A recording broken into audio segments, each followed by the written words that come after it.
열왕기하 8장 7절에서 15절까지 말씀 한 절씩 교독하겠습니다. 엘리사가 다메섹에 갔을 때에 아람 왕 베나닷이 병들었더니 왕에게 들리기를 이르되 하나님의 사람이 여기 이르렀나이다 하니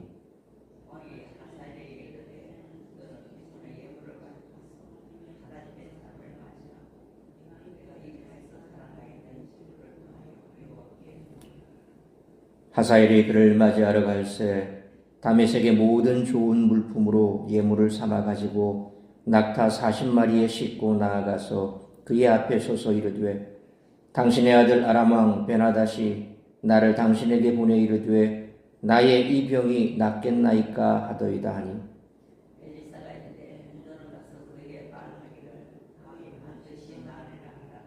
그러나 여호와께서 그가 반드시 죽으리라 내게 하느니 하시느니라 하라. 하나님의 사람이 그가 부끄러워하기까지 그의 얼굴을 쏘아보다가 우니 하사엘이 이르되 네 주의 원수여 오시나이까 한지라. 대답하되 네가 이스라엘 자손에게 행한 악을 내가 하느니라. 네가 그들의 성에 불을 지르며 장수를 가려주며 우리 나이를 내리시며 나에게 의지를 하리라. 하사엘이 이르되 당신의 개 같은 종이 무엇이기에 이런 큰일을 행하러 오리까 하더라. 엘리사가 대답하되 여호와께서 네가 아람 왕이 될 것을 내게 알게 하셨느니라 하더라. 그가 엘리사를 떠나가서 그의 주님이 떠나니 왕이 그에게 묻되 엘리사에게 무슨 말을 하는지 하니 대답하되 그가 내게 이르기를 왕이 반드시 살아나리라 하리라. 15절 같이 읽습니다. 그 이튿날에 하사엘이 이불을 물에 적시어 왕의 얼굴에 덮음에 왕이 죽은지라 그가 대신하여 왕이 되니라. 아멘. 우리들이 하나님의 약속을 받고 살아가는 데에는 믿음이 필요합니다. 우리들의 생각과 관찰은 제한되어 있기 때문에 하나님의 일하심이 예상과는 다르게 흘러가는 듯 하기 때문입니다. 오늘 본문이 하사엘은 언제 왕이 되는가? 베나닷은 이스라엘 왕보다 더 하나님을 경외하는 것 같은데 그가 죽는 것이 옳은가? 라는 등의 질문을 불러일으킨 것과 같은 맥락입니다. 따라서 우리들은 하나님의 말씀은 반드시 이루어진다는 믿음을 가지고 인내해야 합니다. 하나님은 당신의 방법과 시간에 예정하신 일들을 완벽하게 행하십니다. 엘리야의 시대가 아닌 엘리사의 시대에 하사엘이 왕이 됩니다. 오늘 본문은 또한 하사엘의 의도를 드러내지 않지만 하사엘의 행위는 베나닷을 결과적으로는 기만하는 행위가 되었고 그는 베나닷을 죽음에 이르게 했습니다. 우리들은 자신의 관찰과 생각을 뛰어넘는 하나님을 겸손히 인정해 그분의 일하심을 기다려야 합니다. 그렇다면 인내하는 우리들은 어떠한 마음을 가져야 할까요? 엘리사 같은 마음을 품어야 합니다.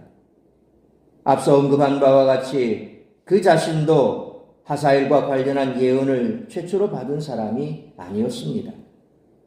그저 아람으로 인도하신 발걸음에 묵묵히 순종하는 가운데 그는 자신을 찾아온 하사엘을 만났으며 그가 왕이 될 것을 알았고 심지어 하사엘이 이스라엘을 아프게 할 것을 알았습니다.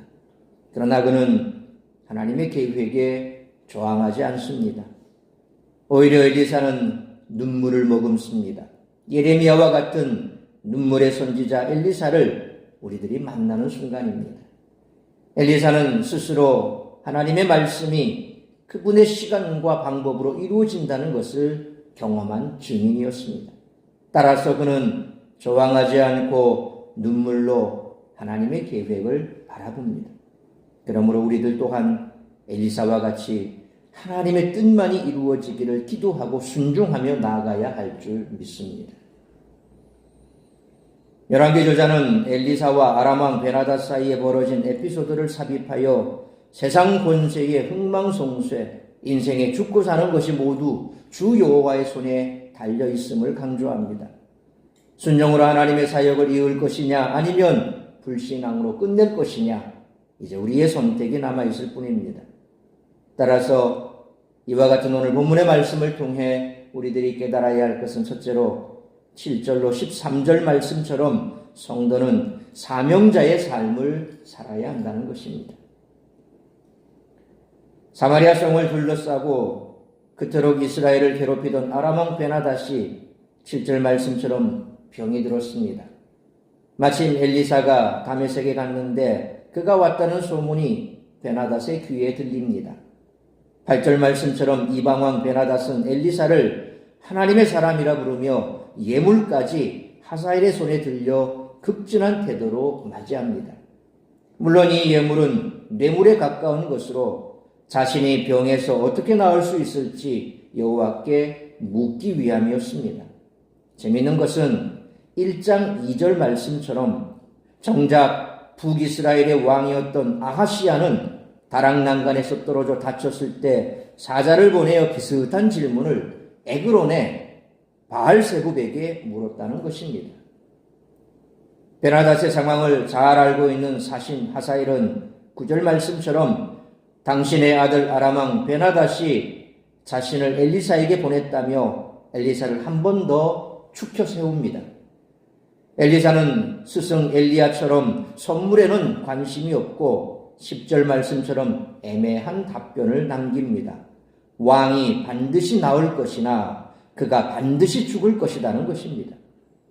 이후 엘리사는 11절 말씀처럼 하사엘의 얼굴을 쏘아보다가 갑자기 우는 모습을 보입니다. 하사엘은 당황해 12절 말씀처럼 그 이유를 묻습니다. 이에 엘리사는 하사엘이 아람 왕이 되어 이스라엘 자손에게 잔혹한 행위들을 저지르게 되리라고 답을 하는데 그것은 13절 말씀처럼 하사엘에게 오히려 자신이 왕이 되리라는 예언으로 들렸을 것입니다. 이전에 엘리야가 받은 사명 3가지는 아람 왕 하사엘에게 기름을 붓고 이스라엘 왕 예후에게 기름을 붓고 엘리사에게 기름을 부어 다음 후계자로 세우라는 것이었습니다. 엘리야는 그중 엘리사에게 기름을 부은 후 승천했으므로 나머지 2 사명은 엘리사에게로 이어졌습니다. 엘리사가 그 둘 중 하나를 지금 행한 것입니다.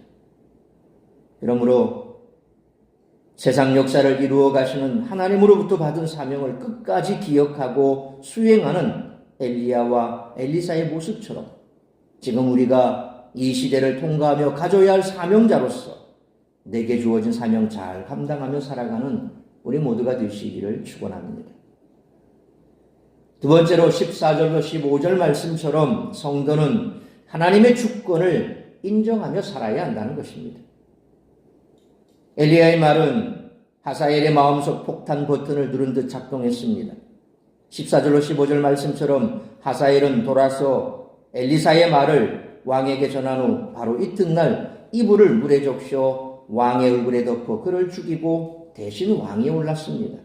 이미 하사엘의 마음속에 왕이 찬탈의 욕망과 계획이 있음을 엘리사가 간파했을 수도 있고 엘리사의 말을 듣고 하사엘의 마음속에 갑자기 그러한 욕망이 생겨났을 수도 있습니다. 중요한 것은 여호와의 말씀이 모두 이루어졌다는 것입니다.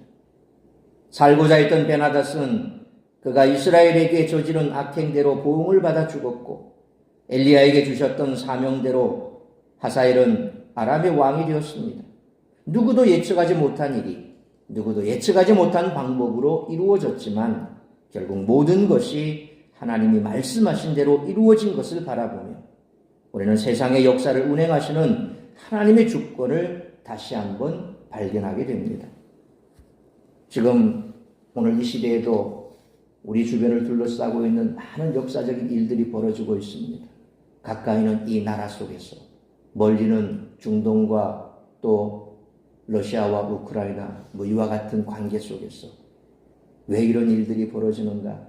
인간의 계획인 것 같고 인간 사이에서 벌어진 일이니 하나님과는 무관한 것 같고 더 좁게는 우리의 역사 속에서 우리의 삶 속에서 일어나는 모든 일들 또한 이게 과연 나와 무슨 연관이 있을까?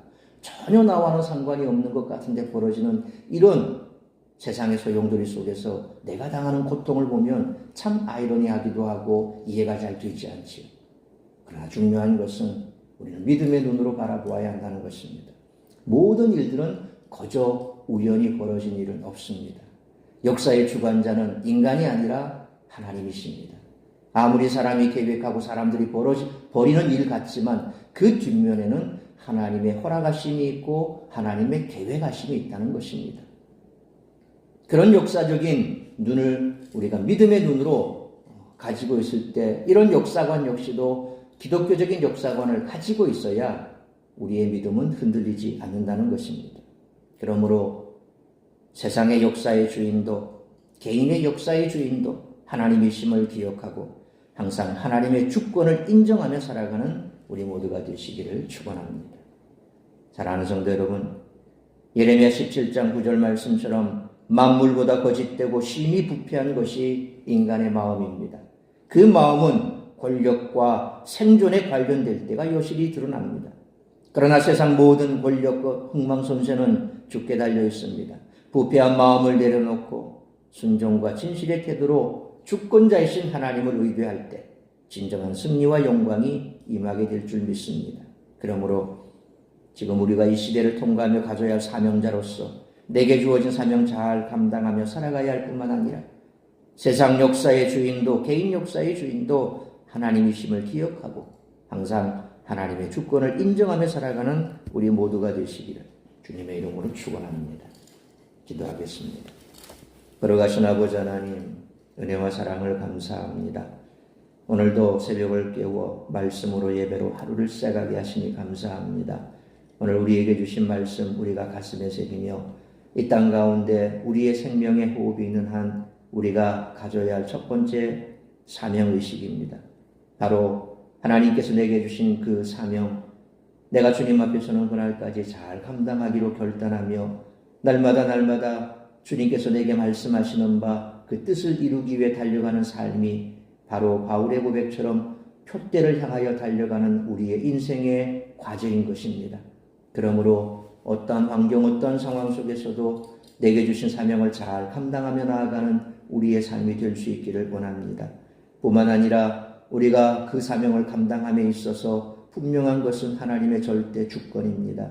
인간이 아무리 머리를 짜내고 또 인간의 계획이 이 땅 가운데 실현되는 듯 보이지만 그러나 그 이면에 하나님의 역사에 개입하심이 있습니다. 우리 개인의 역사 속에서도 하나님의 개입하심이 있기 때문에 늘 말씀대로 우리는 합력하여 선을 이루는 삶을 살아가게 되는 줄 믿습니다.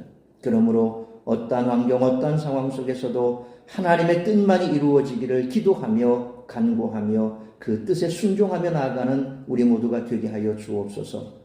말씀에 순종하고 또 하나님께서 내게 하고자 하시는 그 뜻을 이루기 위해 기도로 말씀을 붙들고 나아가며 내게 주신 사명 잘 감당하는 삶을 살아가는 복된 우리 모든 성도들의 삶이 될 수 있게 하시고 오늘 이 한날도 나를 통하여 이루고자 하는 그 하나님의 뜻이 무엇인지 그 뜻을 이루어드리는 한날의 삶을 살아가는 우리 모두가 될 수 있도록 성령으로 충만케 하시고 인도하여 주옵소서. 이 모든 말씀 우리 구주 예수 그리스도의 이름으로 기도하옵나이다. 아멘.